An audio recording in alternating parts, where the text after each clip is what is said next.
الحمدللہ نحمدہ ونصلی علی رسولہ الکریم رب اشرح لی صدری ویسر لی امری واحلل عقدۃ من لسانی یفقہوا قولی۔ ان آیات میں سود کھانے کو حرام اور منع کیا گیا ہے۔ اعوذ باللہ من الشیطان الرجیم، بسم اللہ الرحمن الرحیم۔ یا ایہا الذین آمنوا، اے ایمان والو، لا تأکلوا الربا، سود نہ کھاؤ، اضعافا مضاعفہ، دونے پر دونا، واتقوا اللہ لعلکم تفلحون، اور ڈرو اللہ سے تاکہ تم کامیاب ہو جاؤ۔ کامیاب ہونے کا مطلب یعنی آپ کو جنت نصیب ہو اور دوزخ سے نجات ہو۔ واتقوا النار التی اعدت للکافرین، اور ڈرو اس آگ سے جو تیار کی گئی ہے کافروں کے لیے۔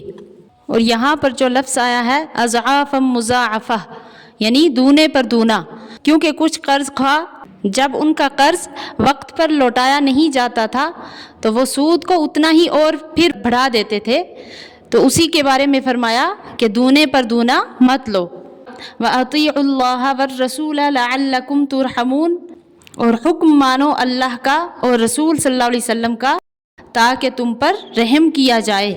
وَسَارِعُوا إِلَى مَغْفِرَةٍ مِّن رَّبِّكُمْ، اور دوڑو اپنے رب کی بخشش کی طرف، وجنتٍ، اور جنت کی طرف، عرضها السماوات والارض، جس کا عرض ہے آسمان اور زمین، یعنی جس کی وسعت آسمان اور زمین ہے، اعدت للمتقین، تیار کی گئی ہے پرہیزگاروں کے لیے۔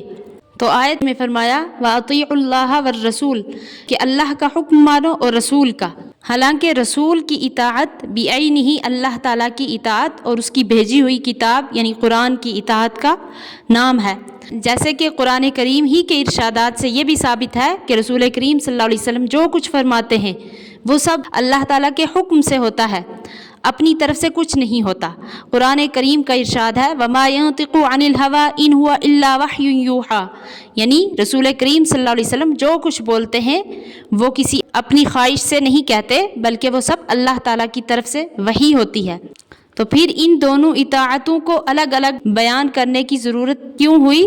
تو اس میں راز یہ ہے کہ اللہ تعالیٰ نے دنیا کی ہدایت کے لیے ایک کتاب بھیجی اور ایک رسول کے ذمہ یہ کام لگائے گئے۔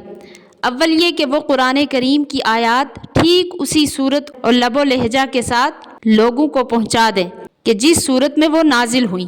دوسرے یہ کہ وہ لوگوں کو ظاہری اور باطنی گندگیوں سے پاک کریں۔ تیسرے یہ کہ وہ اس کتاب کے مضامین کی امت کو تعلیم دیں اور اس کے مقاصد کو بیان فرمائیں۔ تو معلوم ہوا کہ رسول کے ذمہ صرف اتنا ہی داخل نہیں کہ وہ قرآن لوگوں تک پہنچا دے، بلکہ اس کی تعلیم اور اس کو کھول کر بیان کرنا رسول کے ذمہ ہے۔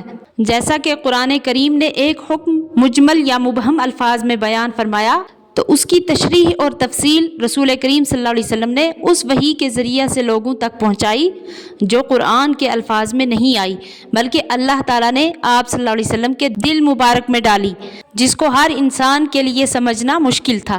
تو اس لیے اللہ تعالیٰ نے سارے قرآن میں بار بار اپنی اطاعت کے ساتھ ساتھ رسول کی اطاعت کو لازم قرار دیا ہے۔ اور دوسری آیت میں فرمایا وَسَارِعُوا إِلَى مَغْفِرَةٍ مِّن رَّبِّكُمْ وَجَنَّةٍ، یعنی مغفرت کی طرف دوڑو اور جنت کی طرف۔ تو یہاں مغفرت کو پہلے ذکر کیا گیا اور جنت کو بعد میں۔